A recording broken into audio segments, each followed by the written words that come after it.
I'd like to welcome you to this wonderful symposium um, and to invite our guests who are here virtually and to welcome also our panelists who are here in person as well as virtually.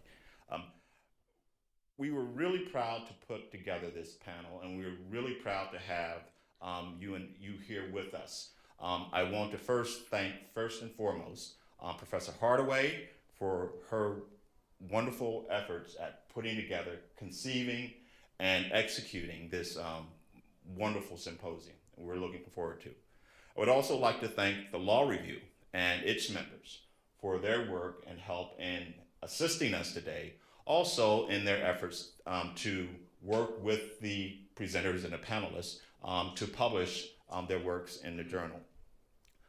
We're really proud to present this program to you because this issue regarding policing, particularly as it regards policing within our communities and communities of color, has been an issue, a burning issue for decades, if not centuries. Since the early 70s, some law enforcement scholars, politicians, and reformists have presupposed that increasing the number of Black officers, for example, in police forces could be an important tool in improving relations between police departments and communities of color. We all witnessed and were a part of the racial reckoning of 2020, which ignited a national conversation about the myriad structural flaws in our policing systems.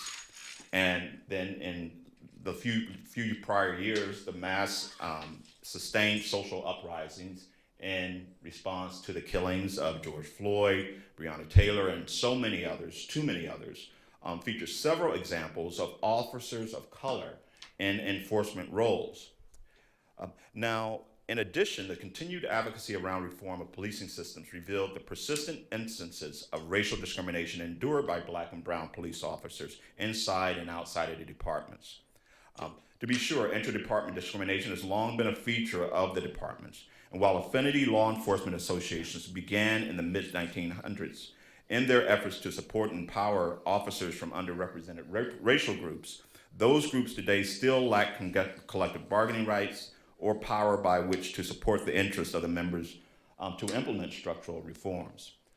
So the themes of Black officers, brown officers, and minoritized officers in police departments, and the structural and systemic barriers that they face will be the topics that we'll be addressing today.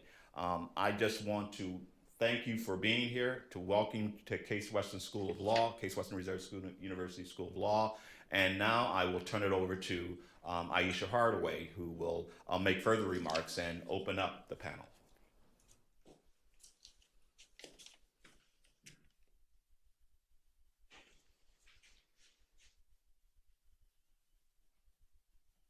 Thank you, Dean Adamson. It's truly been a pleasure to work with you in planning this event, as well as many other exciting developments that are happening within our law school, so thank you. Good morning. We're small, but we're mighty. At least we're small in person, but we're mighty. I'm not surprised it's early on a Friday. I imagine that we will fill out as the day goes on. Thank you for joining us. As director of the Social Justice Law Center, I am delighted that you have all decided to be here for today's symposium, Black and Blue. The aim of today's discussion is to explore the many roles that race plays in American policing. And I'm certain that we're primed for a thought-provoking conversation that will hopefully stimulate and feed all of us who are interested in understanding American policing and the many ways in which it has missed the mark when it comes to the lives of Black, Native, and brown communities. Of course, we know that race alone is not the only factor present in problematic policing and policymaking. Instead, in the words of the brilliant writers of the Combahee River Collective Statement, there are interlocking oppressions. And so our discussion today also includes presentations about the role of gender and citizenship status. I'm also delighted that in addition to the academics who are present to participate in today's symposium, we will have practitioners, if you will, who have been officers and also academics as officers to talk about their experiences as police officers. We have 2 members of Cleveland's Black Shield Police Association. And as Dean Adamson was mentioning earlier, we know that Black police associations have existed since the late 1800s with 2 goals in mind. One, to protect their communities from the terrors of white violence, and 2, to protect and try to get access to jobs inside of police departments in order to protect themselves from discrimination and the like from their colleagues. And so we are grateful that you're going to hear from both academics and practitioners, if you will. I think that's really important when we have any of these conversations. And then also this keynote. We are in for a treat during our lunch keynote. I'm going to leave it at that. We have Ms. Carrie O'Horn, a former officer with the Buffalo Police. She's going to share with us her story and also her advocacy towards the passage of, that led to the passage of Carriel's Law. And with that, we will start with our first panel. And I think I'm in charge of doing the introduction, so I will stay here. And I'm going to do the bios of the panelists in the order in which I anticipate you guys will present. My hope is that Dr. Parks is online. Are we able to confirm that? I am online. Oh, wonderful. Dr. Gregory Parks is Associate Dean for Strategic Initiatives and a professor of law at Wake Forest University, where his research focuses on both race and law issues, as well as social science and law issues. While generally interested in the application of cognitive and social psychology to law, his work to date has specifically focused on what implicit attitudes and biases portend for the law. Professor Parks' scholarship also focuses on Black fraternal networks and their relation to the law, e.g. biographies of prominent African-American lawyers and judges who were or are lifelong members of these associations, the role of these organizations in African-Americans' quest for social justice and civil rights, and legal issues around violent hazing within these organizations. Dr. Parks has authored or edited nearly 10 scholarly books, and he's currently working on a book with Cornell Law professor Jeffrey Rashlinsky on unconscious race bias in law under contract with Oxford University Press. Dr. Parks has also authored more than half a dozen law review articles. He's been a visiting fellow at Cornell Law School and a law clerk on both the United States Courts of Appeal for the 4th District and the District of Columbia Court of Appeals. Our next presenter will be Professor Kike Stark, who is an associate professor at the Alexander Blewett III School of Law at the University of Montana. Professor Stark is a former president of the Minnesota American Indian Bar Association, a Bush Foundation Leadership Fellow, and an alumnus of Hamline University School of Law. A Turtle Mountain Obweze, member of the Bijou clan, and a practitioner of indigenous law, Professor Stark has a firsthand experience in training students in how to work productively with indigenous principles and procedures. He has built institutions grounded in Anishinaabe law and helped students and communities forge better relations between indigenous and non-indigenous institutions and peoples. My tongue worked before I stood under the lights, I promise. Professor Stark worked as an adjunct faculty member at several institutions and an assistant professor with the American Indian Studies Department at the University of Minnesota Duluth. He taught courses in federal Indian law, natural resources, tribal government, tribal sovereignty, treaty rights, and American Indian diplomacy, focusing upon the law and policy underlying indigenous legal orders. Next, we have Professor Delgado. Professor Richard Delgado received his AB from the University of Washington and his JD from the University of California, Berkeley, where he was a notes and comments editor for the California Law Review. Before coming to Alabama in 2013, he taught at the University of Pittsburgh, Colorado, and UCLA.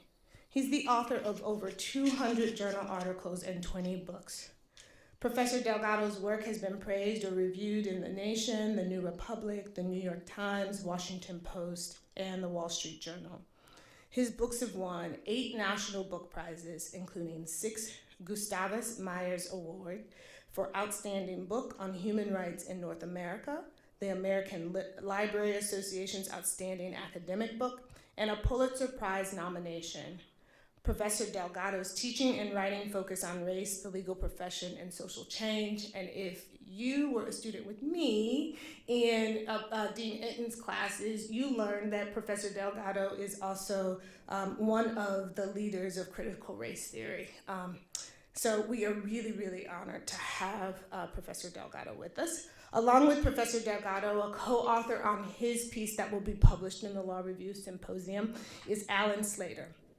Alan Slater is a law clerk for the Honorable Rebecca Fryer at the Colorado Court of Appeals. He graduated from the University of Alabama in May of 2021. In law school, he worked as a student attorney in the Criminal Defense Clinic and completed several internships with organizations focused on civil rights, privacy issues, and criminal justice reform. His scholarship has been published in the Maryland Law Review, UC Davis Social Justice Law Review, and the Berkeley Journal for African American Law and Policy. Before law school, he had a 7-year public safety career, serving as a correction officer, a police officer, and emergency manager. His academic interests lie in the intersections of policing, immigration, and privacy. Please join me in welcoming all of our panelists for our first conversation. Thank you.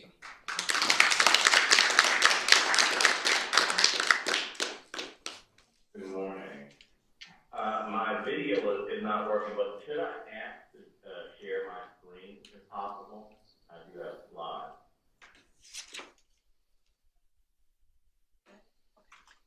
I think we got it.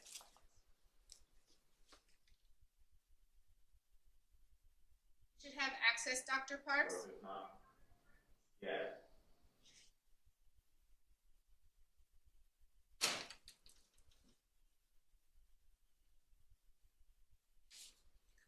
Not readable, that's okay. There you go.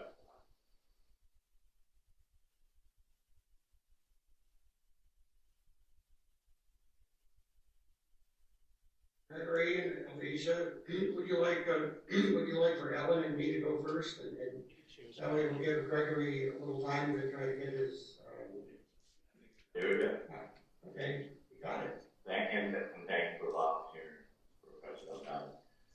Hi, my name is Gregory Park, and first and foremost, let me thank Professor Hardaway, Dean Anderson, Mr. Tyler, Katie Weston Reserve Law Review, most importantly, the students who work on the law review. I know it's a demanding job, and it's often a thankless job, and I thank you.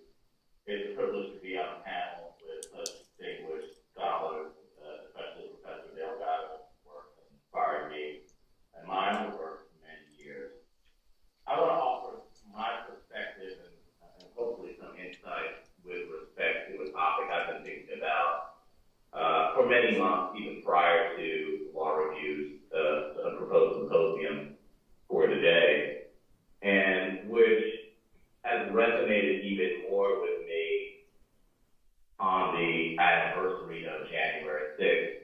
As an aside, but I think importantly, I do a lot of martial arts, and I teach martial arts, and quite often I have a lot of students who are former military or current law enforcement, and the one thing that came to mind as we led up to January 6, 2022 was the question of would they acknowledge the dead?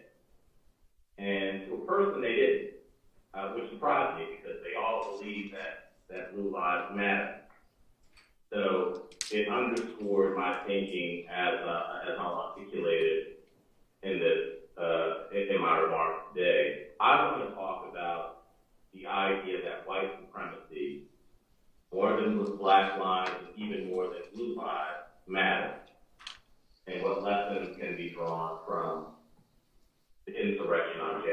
6.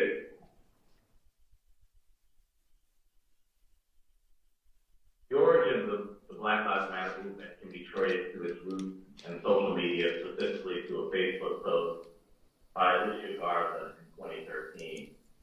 The phrase itself originated from her post titled "A Love Letter to Black People," which served as a message of unification and strength following the acquittal of George Zimmerman and the murder of Trayvon Martin. At the end of her message, Ms. Garza wrote, "Our lives matter." The Slater transformed the renowned social justice movement. In the same year, organizers Opal Committee and Patrice Cullors joined Garza in starting the movement, forming the hashtag Black Lives Matter to accompany the national discourse surrounding police killing of blacks. After coining the hashtag, the group set out with the goal of promoting the movement, seeking to build a social media platform on Facebook and Twitter as a space in which activists could connect with one another. Though the movement began in 2013, its audience was small, and it was not until 2014 that its use began to increase, following the police murders of Michael Brown and Eric Garner. Later in 2014, after the acquittal of a police officer in the shooting of Mike Brown and the murder of Samir Rice, social media mentions of Black Lives Matter, the hashtag, spiked to more than 170,000, according to a Pew Research Center assessment. Following the recurrence of law enforcement's murder of blacks and their acquittals, Black Lives Matter hashtag soared popularity.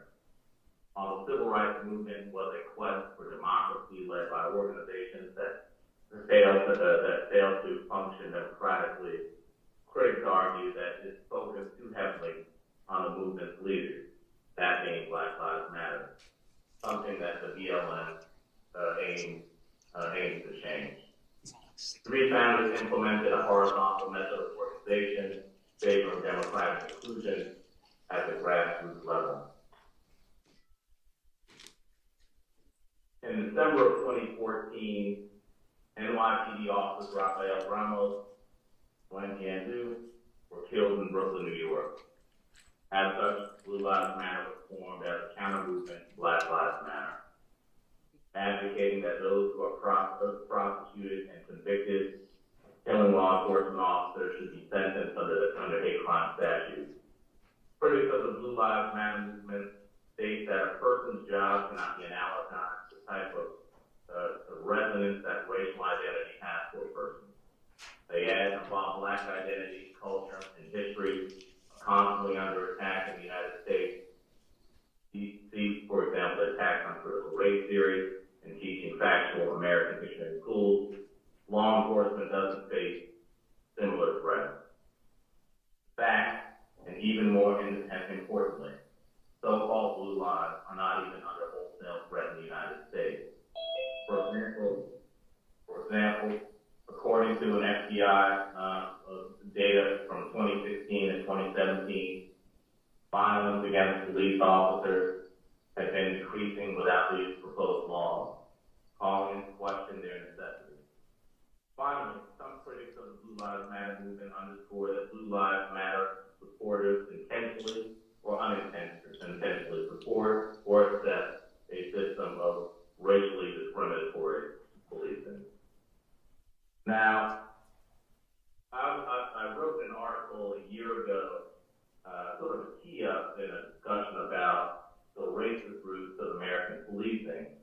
And there I say that police violence against blacks has been multi-generational. Its roots are racialized and emerged from slavery. The origin of the police can be traced from its origin in the Greek police, meaning city, to the civil force charged with deterring crime, particularly in America, where the birth and growth of the police is directly tied to slavery. More specifically, the origin of police is a power relationship. That relationship, however, is not between a government and its subjects, what we might understand as the term public sphere, but rather power of the public over private, of men over women, children, and the enslaved who were not permitted to be citizens of the police. In 18th century England, there was a construction of the nation as being akin to the home, and the king, the father of the household, is concept is transferred to the American colonies. However, the American Revolution reconfigured the metaphor. The law becomes the father, the rule of law under which all people are equal. The American Revolution, however, did not alter the power relationships between man and family, the origin of police and police power. Just as in England, the modern police force began with watches. Unlike in England, however, these were slave patrols and armed militias intended to fight off natives and quell rebellion. Official police forces came in the 19th century, where they fell under local jurisdictions and carried sidearms or firearms. Modern American policing, as we know it, began in 1909 with August Vollmer, a veteran elected chief of police in Berkeley, California, who created an often imitated training model based on war tactics used against Native Americans and other colonized people. Vollmer and progressive era policing, combined with Jim Crow laws, criminalized blackness. Black people were disproportionately targeted, harassed, and arrested. This criminalization continued to worsen throughout the 20th century with the War on Crime campaign that would become the tough on crime mentality that shaped American politics for decades. In recent years, there have been a variety of initiatives to capture the extent of unbridled police violence in the United States, highlighting situations mentioned. Importantly, there's an intersection between political ideology, police killing, and how we think about murder of George Floyd and the response in the summer of 2020. Mr. Floyd, as you know, was arrested on May 25th, 2020 in Minneapolis, Minnesota, after a convenience store employee called 911 to report that he had used counterfeit $20 bills to buy cigarettes. Shortly after, police arrived, ultimately resulting in Derek Chauvin, police officer, kneeling on his neck for 9 minutes and 29 seconds, killing him. In the wake of George Floyd's death, there was an awakening of sorts with respect to race and policing.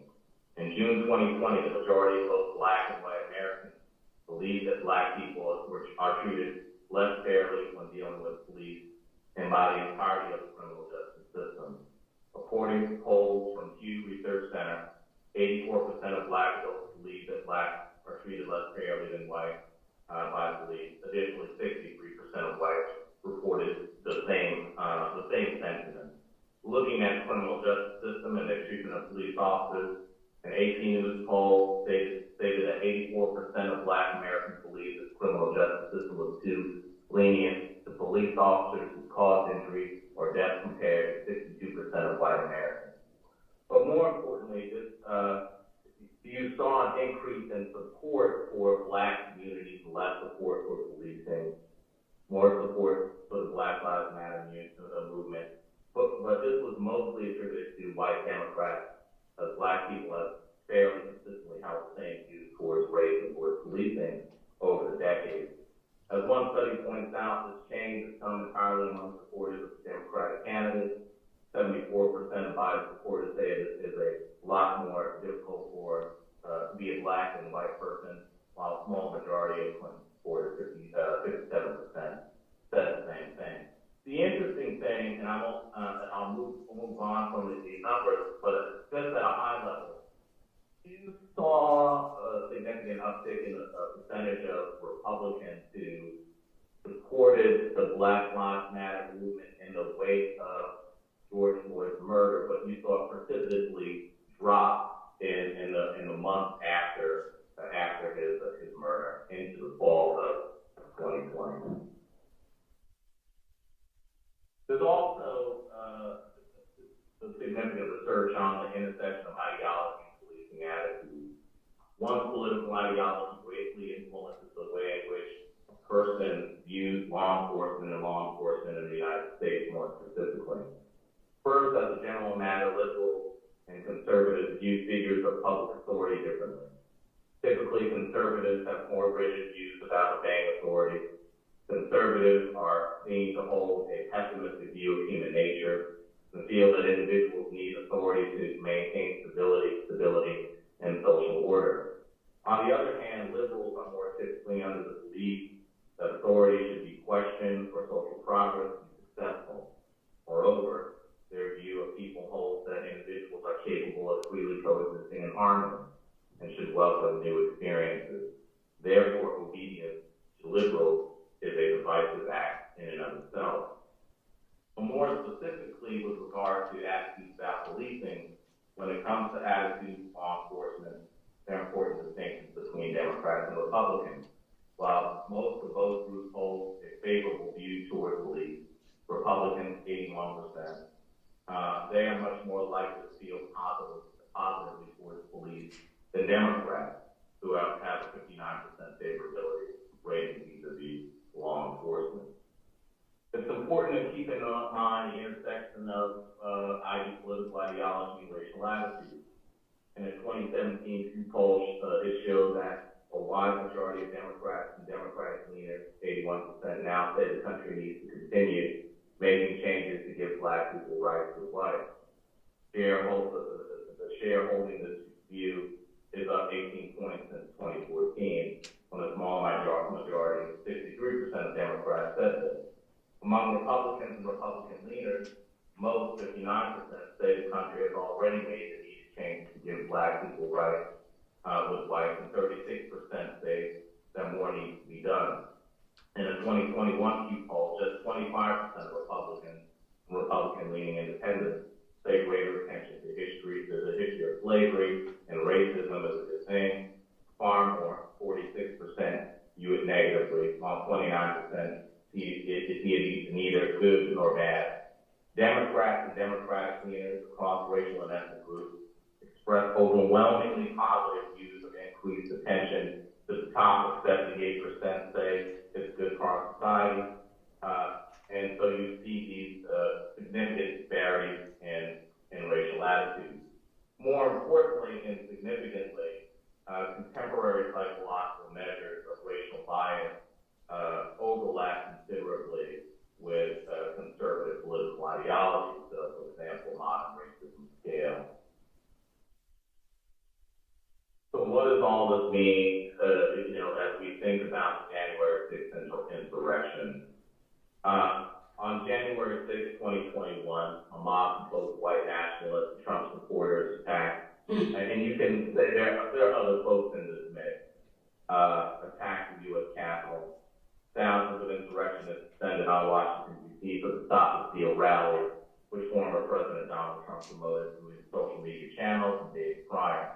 During the insurrection, Officer Brian Sicknick was killed. Many other officers were attacked and injured. 4 law enforcement officers, Sergeant Equiano Bonnell, Officer Michael Fernone, Officer Daniel Hodges, and Officer Harry Dunn, delivered congressional testimonies to the House about their experiences on that day. Sergeant Bonnell recounted the verbal attacks as well as physical violence he and other officers endured on that day. Rioters called Sergeant Bonnell a traitor and disgraced and said he should be executed for defending the Capitol. When rioters recognized and noticed the color of his skin, they said that he was not even American. Officer Fernone, whose wife recalled being dragged into a crowd where his badge was torn from his uniform, ammunition was taken, and he was beaten with fists and metal objects. He was electrocuted continuously with a taser. As some insurrectionists got hold of Officer Fernone's firearm, they screamed, kill him with his own gun. Officer Hodges' arms were pinned and effectively useless, strapped against his shield on one side and a door frame on the other. An insurrectionist removed his gas mask, leaving Officer Hodges exposed to chemical irritant sprayed by the rioters. Another man then grabbed Officer Hodges' baton and bashed him in the head and face with it. Lastly, Officer Dunn, who was African American, recounted being called the N-word repeatedly. After the insurrection, Officer Dunn spoke to fellow Black officers who shared similar stories of racial abuse on January 6th. One insurrectionist told another Black officer to put your gun down and we'll show you what kind of N-word you really are. Many of these Black officers had never been called the N-word before, including Officer Dunn. The situation and the blatant display of racism made Officer Dunn break down in tears later in that day. So, what can we say about ideology and reaction to the January 6th? The reaction to the insurrection at the U.S. Capitol on January 6th saw different perspectives by Democrats and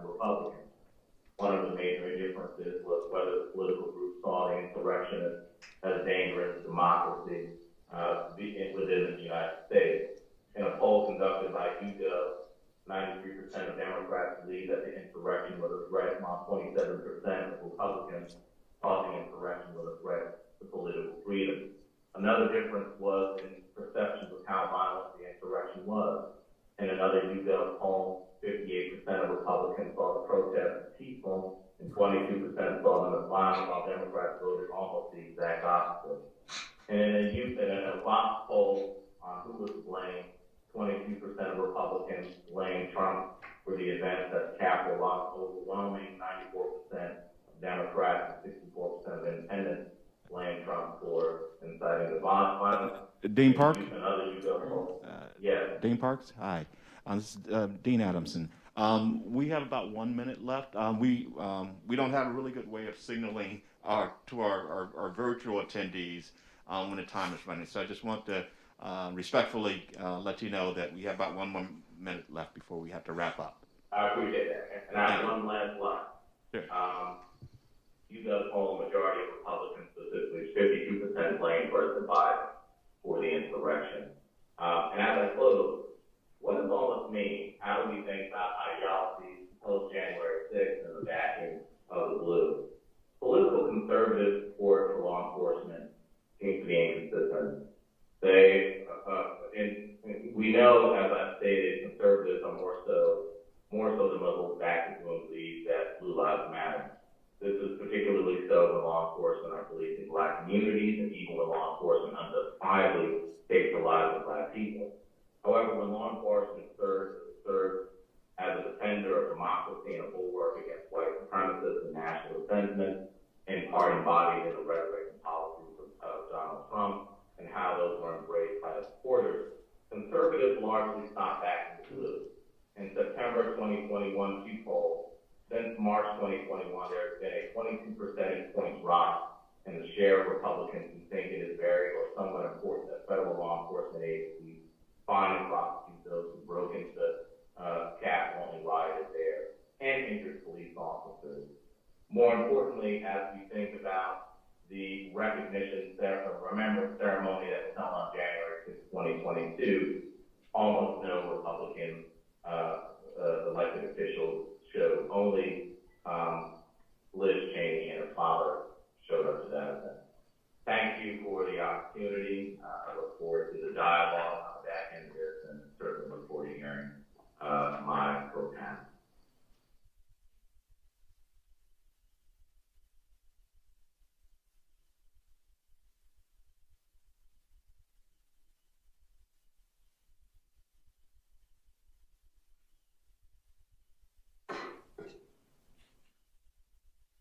Slides, or do I have to do it?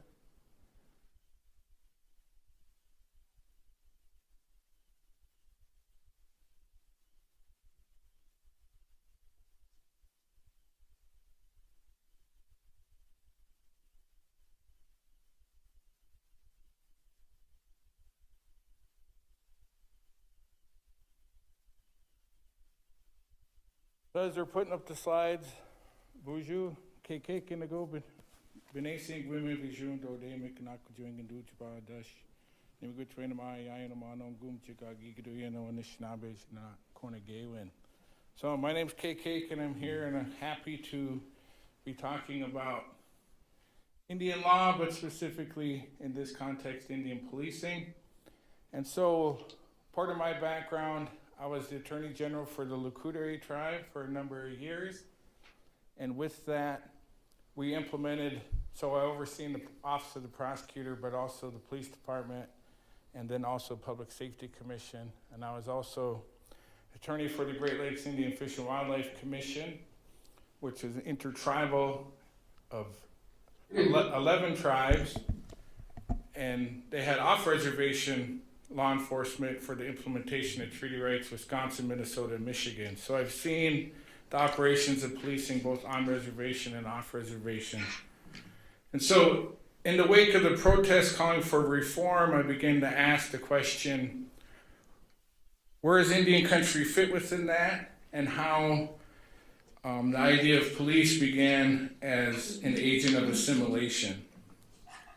So in the establishment of the Indian Police, it was premised upon the desire of the BIA, or the Bureau of Indian Affairs, to implement the peace policy and limit the influence of the military in Indian affairs. So how were they going to do that? The government wanted to destroy modern-day tribal governments, assimilate tribal members, acquire land and tribal resources, and all that was done under the guise of protection of the Indians.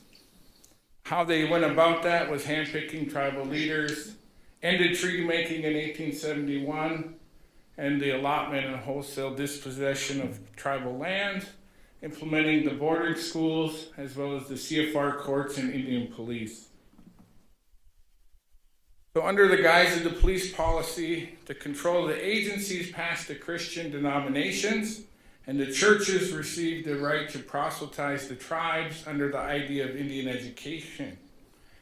So policymakers attempted to eradicate native religion in order to separate the people from their relationship with their lands. So the Indian way of life was condemned as universally worthless and deserving of extinction. So the first time Indian police comes about is in the 1856 Treaty of Fort Pierre with the Sioux, and that treaty went unratified because of the large cost that it would take to uniform and pay the police.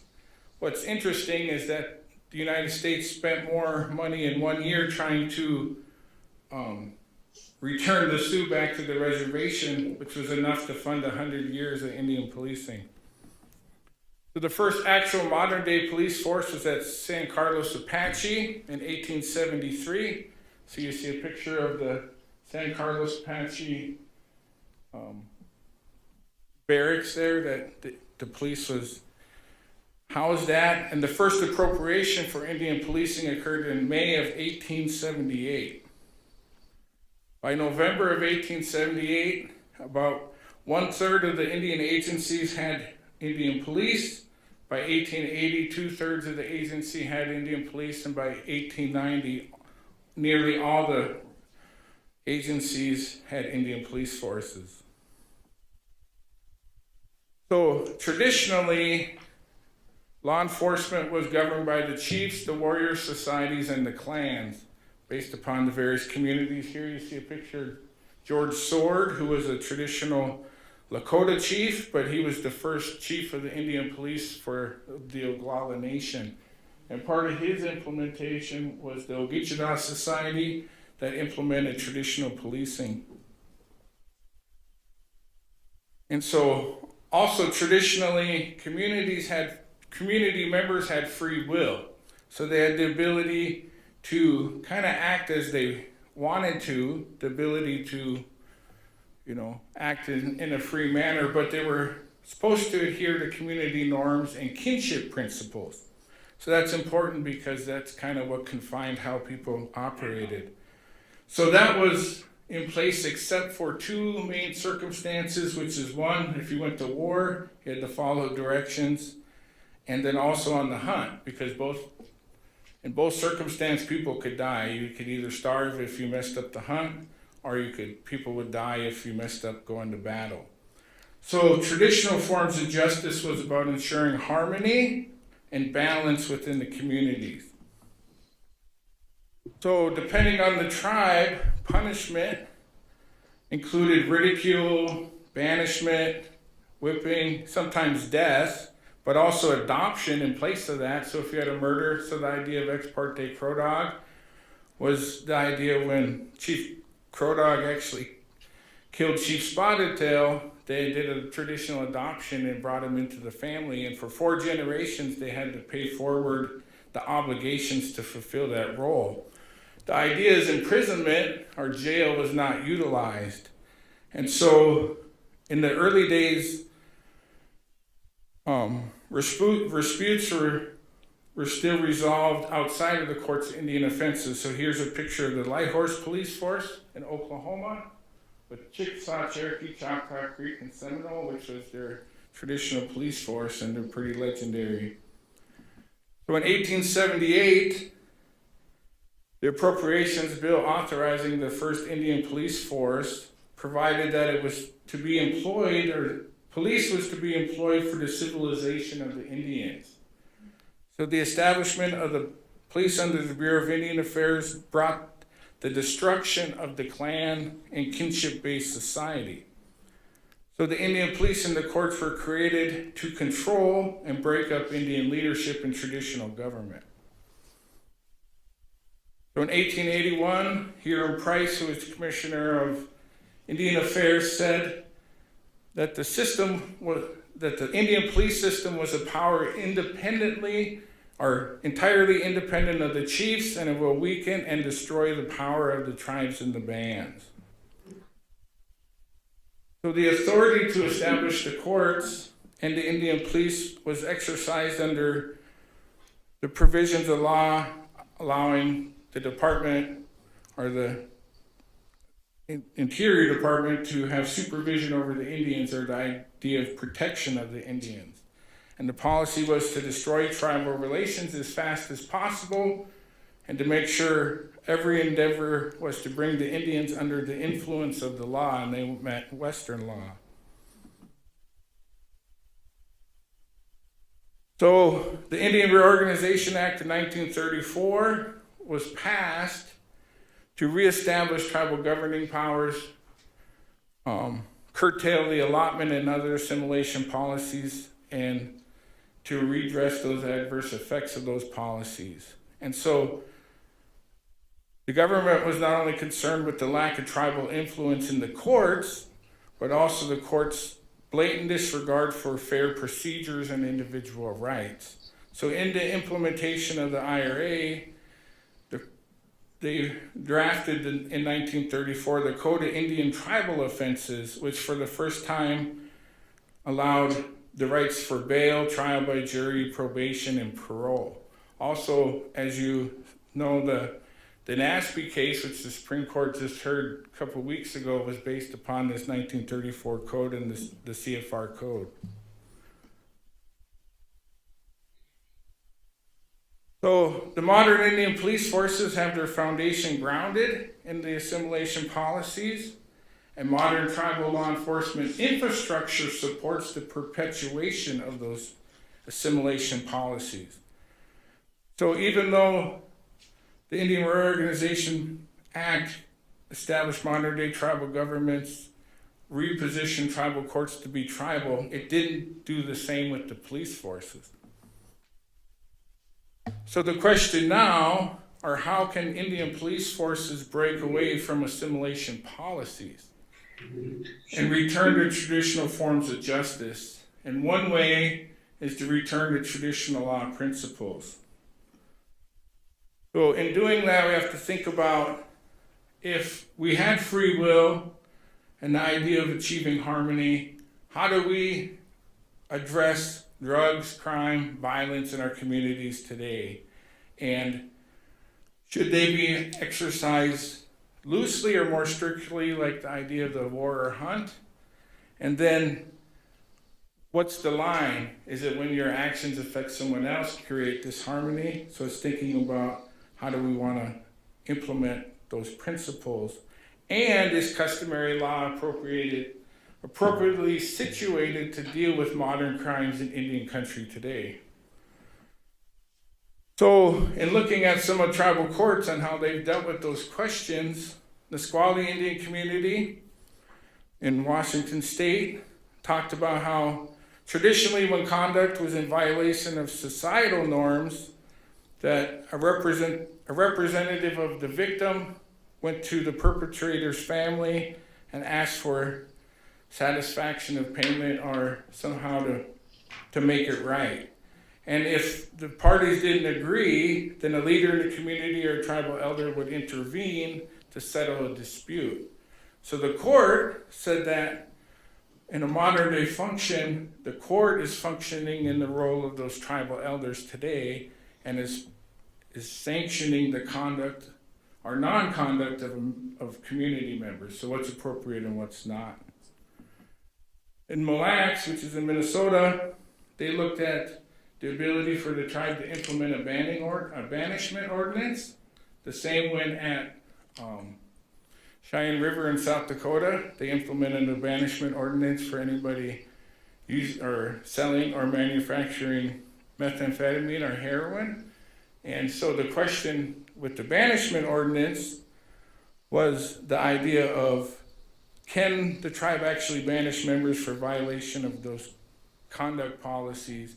And the court said the importance of maintaining tribal relations and kinship is so strong, specifically if you're trying to rebuild those relationships and kinship networks, that it's inappropriate to exclude them from the community or those band members. So that's one way to think about banishment in a modern day context. In Colville, which is also in Washington State, they talked about the right to be compelled to testify against oneself. And the court said being part of an Indian community often compels an Indian person who has committed an act against the community to confess, because that's how you achieve healing, to reinstitute harmony. So they said even today criminal suspects confess crimes at higher rates, and that there is no such thing as the right to remain silent. In Navajo Nation, they talked about an individual freedom rejecting coercion. And they said a person cannot give information for his or her own punishment unless there is a knowing and voluntary decision to do so. In light of the Navajo principle rejecting coercion, the court said that others may talk about a Navajo, but that does not mean coercion can be used to make that person admit guilt or the facts leading to a confession of guilt. The court said our Navajo Bill of Rights, as informed by the Navajo value of individual freedom, prohibits coerced confessions. The court went on and said, our Navajo way of thinking, we must communicate clearly and concisely to each other so that we may understand the meaning of our words. The responsibility of the government is even stronger when a fundamental right, such as the right against self-incrimination, is involved. Hasho'ogo is not a man-made law, but a fundamental tenet informing us how to interact with each other based upon kinship principles. So basically that we interact with each other as relatives. And they say modern court procedures all intend to be conducted with Hoshogo, or treat each other as relatives, in mind. So they said the right to be compelled against self-incrimination attached not when the defendant first appeared before the court, but when they were placed in police custody. So either the police coerced the defendant or did not. Any degree of coercion is a violation of the Navajo Bill of Rights. So again, thinking about the idea of free will, achieving harmony, and we think about what should modern punishments be. Punishment under the Code of Indian Offenses was foreign, drastic. It included fines, hard labor, withholding rations, imprisonment. And we saw that imprisonment failed to restore harmony within the community. So the question is jail appropriate today? What should modern punishments be? How do we interact with the police community and the tribal community? And in returning to traditional law principles, the idea is community-based policing and having the members part of the community, implemented in the community. One example is at Salt River, or Pima Maricopa Indian Community in Arizona, where they implemented a coffee with a cop, or here a pop with a cop. And it was the idea of connecting officers with community members and having them part of the community, part of the fabric, reestablishing those kinship principles, those connections. And so even at Glyphwick, when we implemented community-based policing, a lot of our officers were from the communities, housed in the communities, to build those relationships to how to assist and help and be a productive member of the community rather than seen as like an obstacle or an outsider.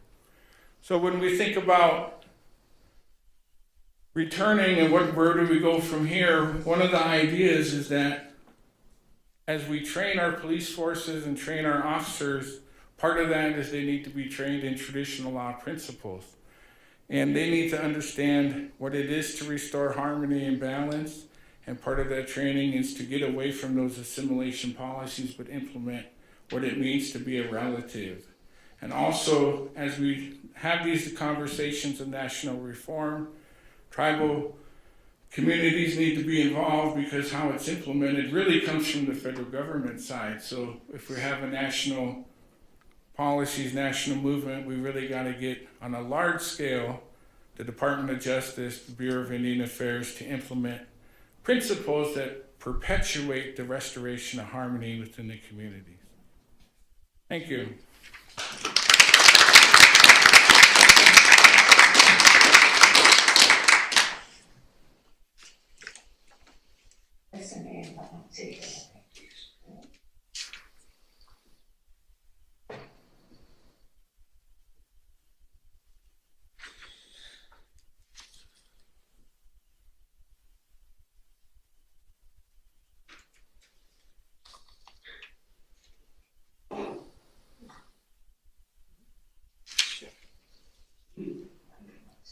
Professor Delgado. Yeah. Yep. Yep. Can you hear me? Absolutely. Is that great? Okay. Alan Slater, my co-author, and I have written about policing in communities of color several times, in fact, as well as about immigration law in practice, also several times. Because of the growing suspicion that the two systems operate in much the same way and serve many of the same ends, we are pleased at the opportunity to offer a few thoughts about one of those systems, immigration, through a lens, critical race theory, that we have found useful in discussing the other one, policing. We take as a point of departure a recent book on the role of the president in formulating U.S. immigration policy. In The President and Immigration Law, Professors Adam Cox and Christina Rodriguez analyze that body of law, immigration, and offer suggestions for improving it. Their analysis proceeds almost entirely in structural and separation of power terms, and notes that the underlying policy purposes of our system of immigration enforcement shift from one period to another, thus making it tempting for presidents to take the initiative. This structural approach, very common among scholars in the field, often gives scant weight to the interests of what might think are many of its main constituents, the immigrants whose lives and well-beings are at stake. The structural perspective also gives only slight attention to critical race theory, a body of scholarship directly relevant to the concerns of immigrants since, one, many of them are minority group members, as are many immigration law scholars, and two, many of the currents that roil the sea of immigration regulation are overtly racial. Most recent quotes, with a few notable exceptions, likewise rely heavily on conventional analytical tools such as separation of powers, economic efficiency, fidelity to regulatory principles, and cost-benefit analysis. For example, a 2021 online symposium in the Yale Journal on Regulation discusses the Cox-Rodriguez book from many angles, but none of the contributors use the term critical race theory, interest convergence, or white nationalism, even though to any reader versed in critical thought, these concepts would seem to practically jump off the page of any history of U.S. immigration system. To be sure, an occasional legal scholar mentions critical race scholarship when discussing the Muslim ban or the practice of family separation. But these amount to little more than gestures, not deep analysis. If critical race theory does appear in the body of prominent scholarship on immigration, it's very hard to find. It's not in the indexes of the major books, and not discoverable by a reasonably diligent search of the law review literature in this field.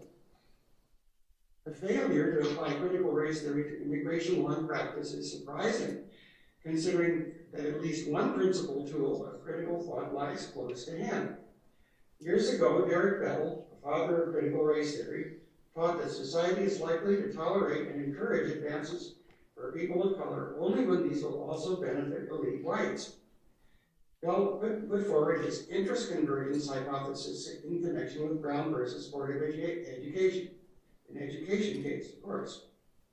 Mary Gudziak subsequently confirmed it with original archival research, and others have shown how it explains a number of other civil rights breakthroughs.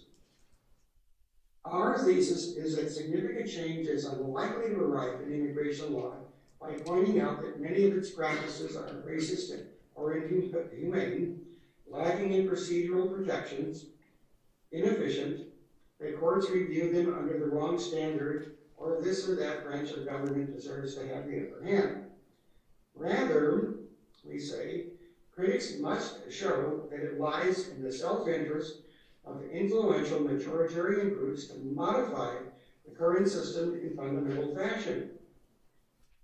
We begin by summarizing Pierre Bell's interest convergence hypothesis and its influence on subsequent civil rights scholarship and litigation.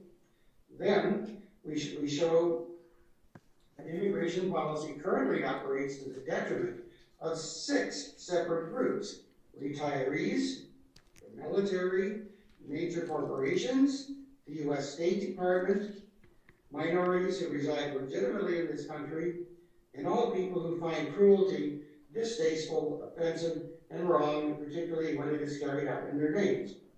These 6 constituencies would likely benefit from change in the current paradigm and unite in a movement in favor of it for change. How likely is it that such a movement would form and make headway? We conclude by offering a few of the most likely objections to a liberalized immigration policy, even one that promises to advance the interests of elite and non-elite whites alike in 6 groups. These include that immigrants from certain cultures will change our culture if we let too many of them in the door, the so-called replacement theory, put forward by Samuel Huntington and adopted today by a number of white supremacist groups.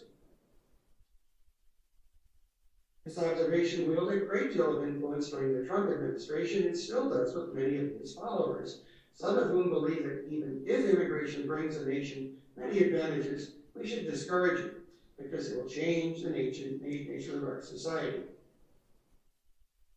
Our application of critical race theory, particularly interest convergence to the area of immigration, is thus forward-looking rather than historical, substantive rather than procedural. We posit that interest convergence offers a means to achieve a better future. We also believe that it explains the past, and that reviewing certain key chapters in immigration history, such as the Bracero Program, patient interception, the Cuban Refugee Resettlement Program, and the Chinese Exclusion Act, from the perspective of interest convergence, will explain an otherwise chaotic seeming story. But that exercise awaits another day, and perhaps another opportunity like this one. The absence of interest convergence analysis in immigration law is noteworthy because Bell's hypothesis has proven remarkably helpful in explaining other currents and events in American history. His hypothesis first appeared in print in connection with Brown versus Board of Education, as we mentioned. In a much-cited 1987 article, Bell addressed a question that had eluded civil rights historians, namely why the Supreme Court handed down this major civil rights breakthrough when it did, namely in 1954. The question was puzzling, inasmuch as the NAACP Legal Defense Fund had been litigating school desegregation cases, mainly in the South, under dangerous circumstances, for decades, losing, or at most winning very narrow victories. Bell was one of the intrepid lawyers. Then in 1954, the sky opened, and the Supreme Court granted them everything they had been asking for. Why just then? Bell hypothesized that the Cold War with the Soviet Union supplied much of the answer. The U.S. was in the midst of a titanic struggle with the forces of a communist, materialistic, devious superpower for the loyalties of the uncommitted Third World, much of which was Black, Asian, or Latin American.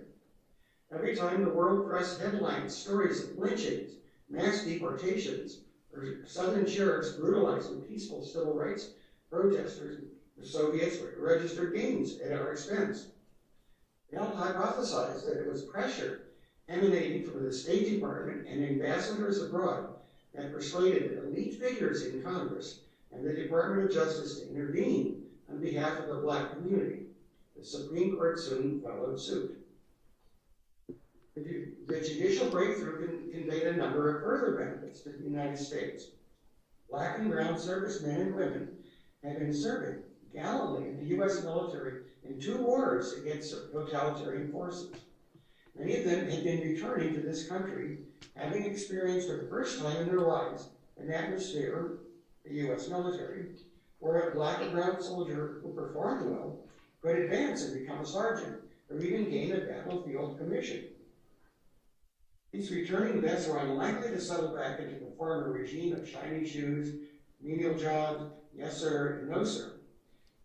For the first time in years, the prospect of racial unrest loomed. The Supreme Court responded with a heartwarming victory.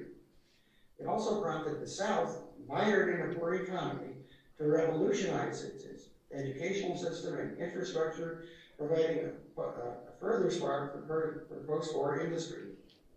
A few years later, legal historian Mary Duziak confirmed what Bell merely had hypothesized. What had been merely a product of Bell's astute observation and speculation now lay confirmed in the pages of an article in a book.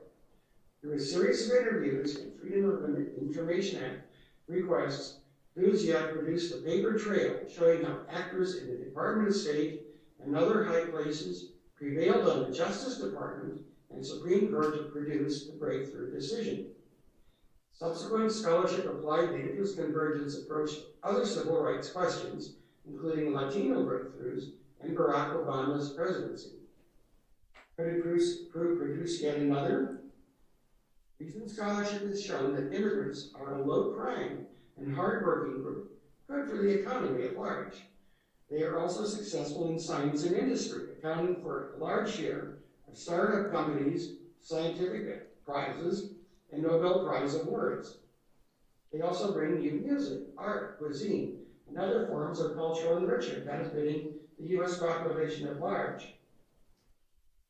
In addition to these diversified benefits, immigrants confer more narrowly targeted gains on specific groups of U.S. citizens. We have time today for only 3, although the article version of this talk includes others. Okay, like Professor Delgado mentioned, we identify 6 groups whose interests align with immigrants and that they'd be better served by a reformed, more inclusive, and less racist immigration system. The first group that we're going to highlight today is retirees. So many retirees require medical services and nursing home help of many kinds. Without immigrants, particularly from the Philippines and Mexico, those pools would dry up. As of 2018, immigrants made up 21% of the worker pool in the home healthcare industry. Many retirees also rely on Social Security and Medicare benefits, and the funding for that rests on an increasingly narrow and unstable pyramid of aging workers. But immigrants can help mitigate the strain on the system and save those critical benefits programs. So according to a 2018 Social Security Administration report, some of the main reasons behind the program's financial difficulties are that more U.S. citizens are retiring, they're living longer after retirement, and they're not being replaced quickly enough by subsequent generations of workers. To put that in perspective, in 1960, each person receiving retirement or disability benefits through Social Security was supported by approximately 5.1 workers. But by 2013, that ratio had decreased to 2.8 workers per beneficiary. The report concludes that an increase in immigration can mitigate the strain on the benefits system. As a group, immigrants tend to be relatively young and having more years to work and pay taxes before retirement, they increased the number of workers earlier than they increased the number of beneficiaries. Undocumented, and that's just documented immigrants. Undocumented immigrants boost the Social Security system for another reason. They pay into it through taxes to the tune of billions of dollars each year, but most of them are very unlikely to receive the benefits, so they're actually helping the system stay afloat. The second group we're going to highlight is the U.S. military. The military has long operated as a magnet for minority youth and immigrants. Indeed, immigrants have served the U.S. military since the inception of the country, fighting every major conflict from the American Revolution through to the War on Terror. In the past 100 years, more than 760,000 non-citizens have enlisted and obtained citizenship through military service. And as of 2019, immigrants or their children comprised approximately 13% of U.S. military veterans. Many have critical language and cultural skills that enable military leaders to build relationships critical to strategic goals in wars like Afghanistan and Iraq. And in addition to language and cultural skills, many non-citizens bring critically important technical skills that are integral to today's military operations. Immigrants have helped build a helicopter. They sold the U.S. Navy the first submarine that it bought. Non-citizens also tend to have lower attrition rates than their U.S. citizen counterparts. They stay in the military longer, partly because they have a stronger attachment to serving the United States, which they now consider to be their country. And there have also been paragons of military virtue. More than 20% of the recipients of the Congressional Medal of Honor have been immigrants. That's our nation's highest award for valor. And so the third thing we're going to touch on today is for major corporations and the economy writ large. So immigrants have often, display a strong work ethic, sometimes holding down 2 or even 3 full-time jobs. David Card, a Nobel Prize-winning economist at UC Berkeley, won a claim for demonstrating that immigrants are generally good for the economy in regions where they settle. And I mentioned before that immigrants make up a substantial portion of the home healthcare industry, but I also want to point out that in a recent year, immigrants made up nearly a third of the workforce in several critical areas of the economy: farming, fishing, forestry, construction, maintenance and grounds cleaning, textile, apparel manufacturing, food manufacturing, and hospitality services.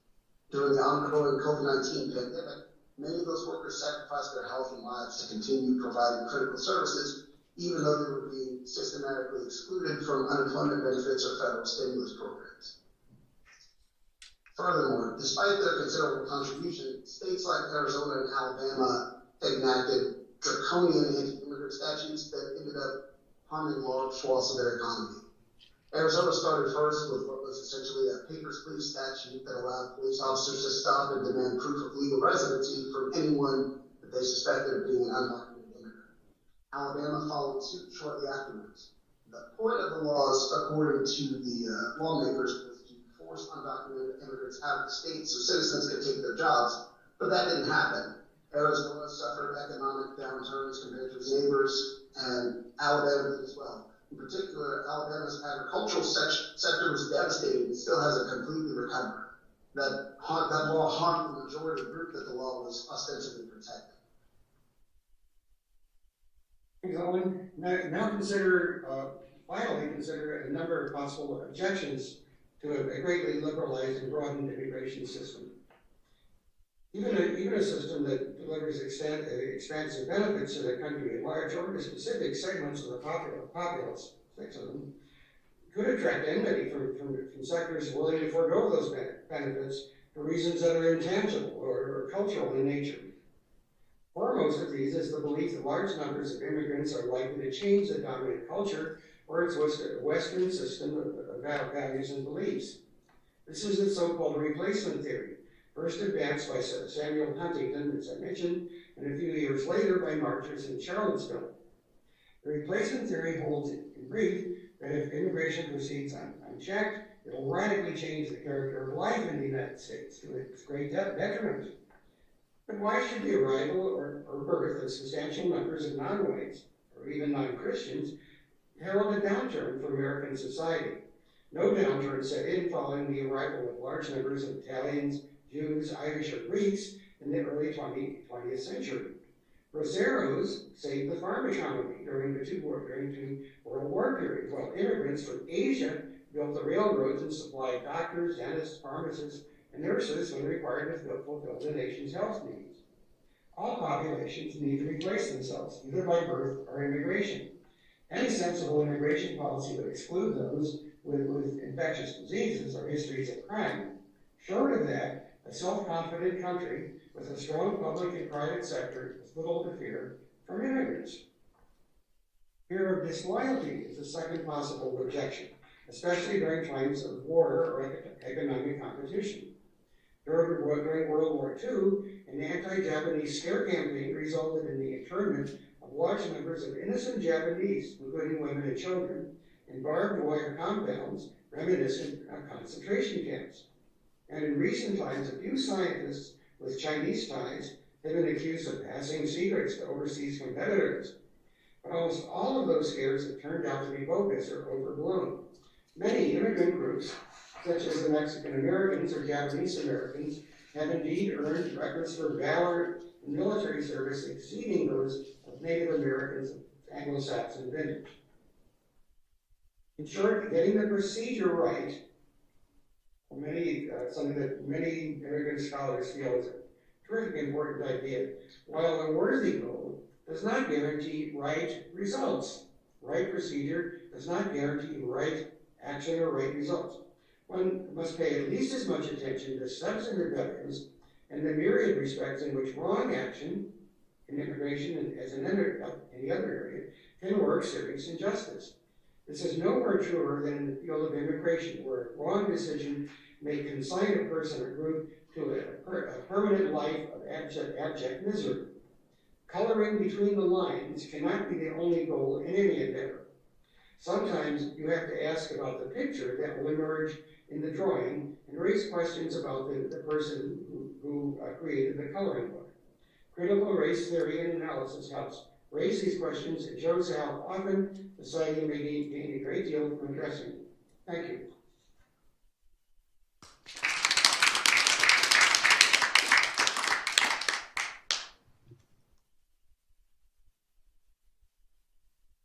So now we're going to open it for questions. We have about 15 minutes. I see Dean Inton. I'll get in the queue after Dean Inton. Absolutely.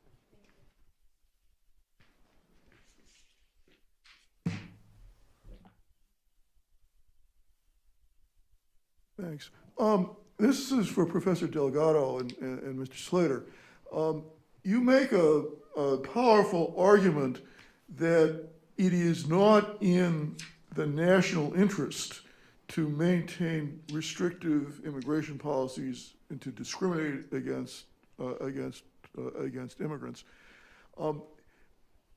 How do we get from that basic critique to persuading the right folks, whether they are elected officials or significant members of the public, that we should therefore adopt more humane and progressive immigration policies? And I raise this because back in the 50s, when Brown was decided, economists had made powerful arguments that racial discrimination was economically irrational or inefficient, but that wasn't sufficient to get better racial policies.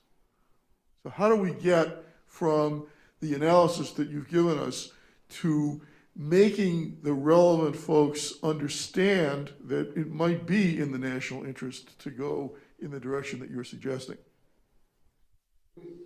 We show them with figures and arguments that it is in the national interest of elite white groups like them.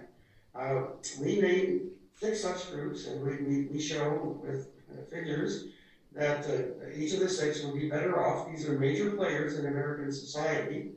So anyone who wanted to make the case that you're saying they might make, would be bucking that argument. It was persuasive, at least for a short time, introducing Bell versus Brown of education, and a few other racial breakthroughs from time to time.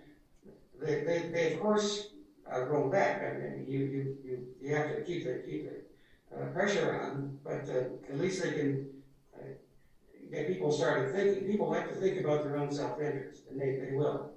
Alan, can you add to that?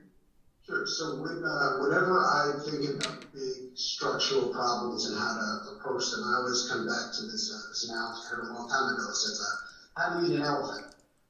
One bite at a time. So what we've done is kind of lay out 6 general and brief arguments that can be made to major constituency groups, but each of the arguments that we've made could in itself be its own wall. There's a lot of depth to be explored in each of these areas. So I think that if we, obviously just like everything else, like change takes time. So this is more like a roadmap for a focused effort in different areas for activists and other people concerned with the injustice of our current immigration system to make those arguments. I don't have a solution for how we get from where we are now to a more just immigration system, but I do think that if we concentrate our efforts in these major areas that we've highlighted here, that I think that we could probably make some progress.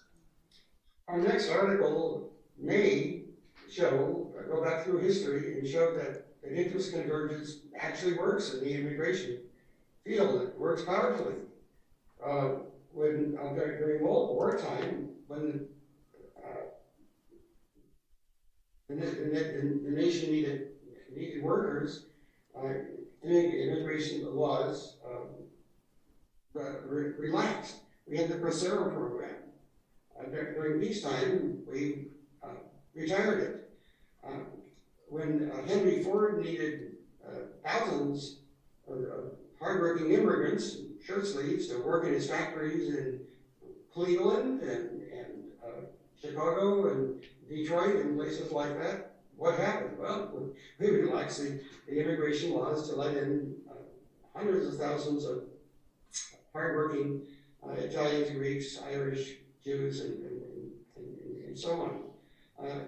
Today, we need nursing home workers. We need doctors. How many of you have a foreign educated doctor? I do. I won't ask you to raise your hand, but think about it. When we need manpower, person power, people with certain skills that are not available in the United States, where do we look? The rest of the world. Great.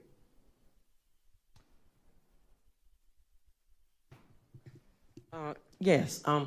I read once the first legal immigration law that was passed was in 1924. I don't know if that's true or not. And I did a follow-up on it. And I would like to ask you about the law that they just passed in Alabama about the capital punishment. How do you feel about that with the nitrogen something? And I think they just killed a guy. I think he was last month or this month with that new system that they got, with that new chemical that they're using. States that were heavily into slavery, they subscribe to the death penalty. They're the last redoubt for death penalty. There's a connection. Alabama was, of course, a slave state. All the South was. But it got used to treating people with force and violence and killing ones that tried to do terrible things like run away. He didn't talk bad about the plantation owners.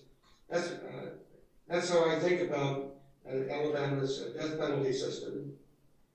You know, it has an equally unlovely attitude towards immigrants, having enacted a law that sought to make life in the state as uncomfortable and difficult as possible for an undocumented immigrant. It punished one who used a social service, sent a kid to school, entered into a contract of any kind, such as a contract to rent an apartment. Yesterday, the South voted an anti-CRT, critical race theory, bill, which, if you interpret it the wrong way, means that Gene and I, when we return to Alabama and continue teaching the very class that we're teaching right now, will be criminals. I could go on, but I won't. Mm-hmm. Professor Stark, if I could. I was really, really struck by the traditional Indian law principles that you laid out at the beginning of your presentation, and how they serve to promote or are aligned with what I would consider human rights, right? Those that are given to us by virtue of birth. And was wondering if you could speak a bit about sort of how that can continue in the face of, or how the pop and the cop sort of community engagement piece really, if that really serves those traditional law principles, in light of the fact, and this is an assumption, so you have to tell me if my assumption is wrong, in light of the fact that the police department that you featured in your presentation that does that pop and the cop, right, likely involves American or employs American policing practices and consequences that are different than the traditional, those rooted in traditional law practices. I hope I'm making sense. Right, and I think that's the balance that we need to think about, and when we're talking about change, how to implement that balance, how to have, because really the principles is about, like we said, harmony, respect, really those human right principles that are embedded in traditional law that says this is how we're supposed to interact with each other, this is how we're supposed to interact with our environment, this is how we're supposed to, so it goes beyond just our connection with our communities, our relatives, but also with our land and our land base. So it even extends beyond ourselves, but also with how we treat the environment. But when we implement that, to think about, I think that's the crux is modern day crimes, because assimilation has occurred, oppression has occurred, trauma has occurred, and has been perpetuated for generations. It's not going to be overnight that you heal that. So how do you reverse the course and implement change for, violence and crime, drugs, and all those things?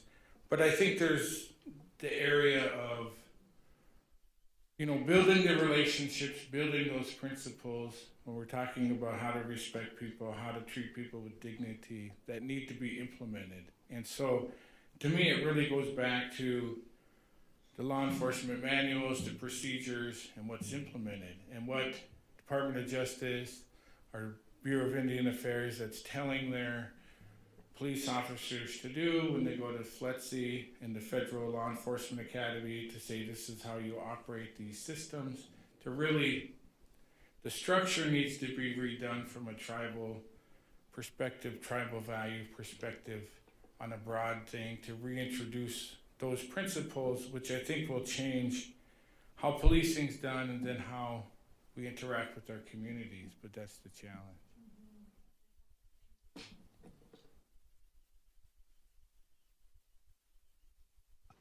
Yes, so I have a question for both Mr. Delgado and Jean.